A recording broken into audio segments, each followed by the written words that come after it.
Assalamualaikum teman-teman, saya Randy Ada, Sekilas IT ya. Kali ini saya beli NVMe Gen 4. Walaupun sekarang kan udah ada NVMe Gen 5 ya, tapi setelah kemarin saya bandingkan generasi keempat dan NVMe generasi kelima, ya pastinya ya NVMe Gen 5 ini tuh punya kecepatan yang super kenceng ya dibandingkan Gen 4. Lebih modern, ya pokoknya teknologinya lebih baru lah ya. Tapi kalau misalkan melihat dari segi harga, menurut saya sih Gen 5 masih terlalu overpriced ya.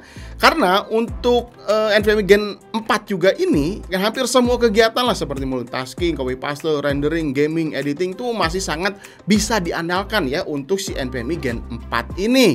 Jadi di sini saya cobain aja gitu. Penasaran karena saya juga baru pertama kali pegang. Ini dia NVMe dari Kioxia. Nah, jadi si Kioxia ini tuh brand asal Jepang ya, teman-teman. Rebrandingnya dari Toshiba Memory ya, khusus untuk brand komponen. Sejak 2019 ya, si Kioxia ini tuh lebih serius mengembangkan produk-produk memorinya. Ya salah satunya yang saya pegang ini ya. Ini dia Kioxia Xperia Pro yang 1 TB. Ini ada yang 1 TB, ada juga yang 2 TB. Tentunya ini NVMe Gen 4x4 ya. Jadi saya juga penasaran gimana dengan performanya untuk si Kioxia ini. Varian yang saya pegang ini kebetulan yang 1 TB, speednya tuh up to 7300 MB per second ya untuk readnya, dengan masa TBW hingga 400 TB. Dan garansi yang diberikan tentunya udah cukup lama ya, 5 tahun. Terus di paket pembeliannya ini hanya dikasih buku manual dan garansinya aja, tanpa heatsink tambahan. Terus kalau misalkan karena ini nggak ada heatsinknya, saya lepas buka aja, udah kelihatan di sini dia menggunakan controller dari Phison ya, PS5018 E18. Tentunya seri Phison ini tuh yang E18 udah yang paling modern ya untuk saat ini ya. Dia tuh punya DRAM cache 1 GB dengan speed 1600 MHz DDR4. Dan untuk NAND flash-nya ini buatan Kioxia sendiri dengan kode name BICS5. Terus tipe NAND-nya TLC dengan form factor-nya 2280 single side. Oke, ya gitu aja. Nggak terlalu banyak yang dibahas. Kita akan langsung saja masuk ke pengujian benchmark-nya. Oke? Let's go. Oke, di pengujian ini ya saya uji dulu di Crystal Diskmark. Pengujian pertama saya ini pakai heatsink bawaan dari motherboard X670E. Read-nya di sini menunjukkan 7180 MB per second dan untuk write-nya di 6083 MB per second. Ya hampir mendekati klaim dari si websitenya ya di 7300 MB per second. Kalau untuk suhu, ketika saya lihat di HW Info menunjukkan paling panas maksimum 53 derajat Celcius dan rata-rata berjalan di 45 derajat Celcius. Wih, adem banget ternyata ya. Lanjut di AS SSD benchmark. Skornya ini cukup baik ya, mendapatkan 10.148 poin dengan kecepatan sekuintal di 6.088 MB per second. Untuk write-nya di 5.496 MB per second. Terus di sini saya penasaran aja, saya coba bandingkan dengan NVMe Gen 4 yang sama ya dari Kio H740 di speed AS SSD copy benchmark. Untuk si Kioxia ini, file ISO 1 GB menyelesaikan 0,26 detik. Lalu untuk H740 menyelesaikan 0,31 detik. Lalu untuk file program 1 GB, si Kioxia ini menyelesaikan 0,79 detik. Sedangkan H740 1 menit, 05 detik. Dan terakhir untuk file game 1 GB, si Kioxia Xperia Pro ini menyelesaikan dengan waktu 0,43 detik. Dan untuk H740 menyelesaikan waktunya dengan 0,47 detik. Lalu untuk pengujian copy paste file video ya, di sini 108 GB saya coba kopikan dari NVMe ini ya, Gen 4 ke Gen 4. Speed Xperia Pro ini stabil di 3,2 GB per second.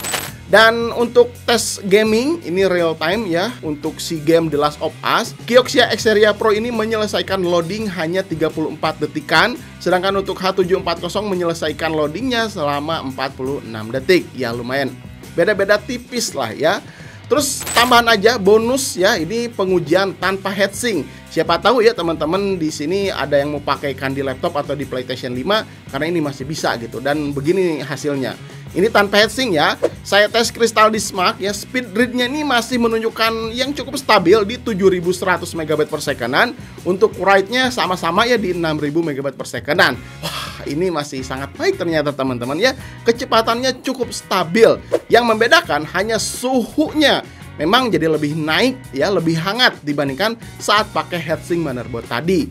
tanpa heatsink yang paling panas di HW Info menunjukkan di 63 derajat Celcius dengan rata-ratanya suhunya di 53 derajat Celcius. Jadi masih di bawah batas toleransi ya, 70 derajat Celcius. Masih aman lah untuk penggunaan laptop ataupun PlayStation 5 tanpa heatsink ini. Ya menurut saya sih oke lah ya. Nah gimana setelah tadi melihat performanya, benchmarknya, suhunya ya tentang si Kioxia Xperia Pro ini. Menurut saya sih speed dan suhunya ini di luar dugaan saya ya. Cukup bagus ya teman-teman. Suhunya adem, speednya juga lumayan cukup, hampir mendekati klaimnya ya di 7300 Mbps. Kemungkinan kalau varian yang 2 TB-nya biasanya tuh kan lebih kenceng, bisa mendekati klaim di read 7300 Mbps. Kalau tadi kan di 7100-an ya itu udah lebih dari cukup lah ya. Pastinya ya dengan performa seperti ini bakalan sangat bisa bersaing dengan brand-brand lain ya dengan spek yang sama. Kelebihan si Kioxia Xperia Pro ini menurut saya sih dari suhunya yang adem, terus walaupun suhunya sedikit agak panas tanpa heatsink, tetap ya bisa mendapatkan performa kecepatannya yang tetap stabil. Jadi mau dipakai di desktop tanpa heatsink boleh gitu ya. Di laptop, di PlayStation 5 tanpa heatsink tambahan juga nggak usah khawatir. Kalau minusnya sih, minusnya apa ya? Paling juga kalau gimana kalau misalkan harganya ya dibuat sedikit lebih murah gitu ya, supaya nama branding si Kioxia ini tuh lebih meluas lagi. Biasanya kan orang-orang Indonesia tuh ya pengen yang lebih murah lah gitu, apalagi bonusnya performanya yang cukup baik ya pasti bakalan jadi target utamanya. Mau beli NVMe ya udahlah Kioxia aja gitu, harganya lebih murah, performanya juga stabil. Nah itu bisa jadi masukan juga ya harganya, atau dikasih apa ya diskon-diskon gitu ya di officialnya. Nah bisa jadi si Kioxia ini bisa apa ya masuk lebih cepat lah ke pasar Indonesia gitu ya. Oke gitu aja teman-teman. Gimana menurut kalian setelah tadi melihat performa si Kioxia ini? Coba komentar di bawah. Sampai ketemu di video berikutnya. Saya Randy Adha, Sekilas IT. Assalamualaikum warahmatullahi wabarakatuh. Salam teknologi.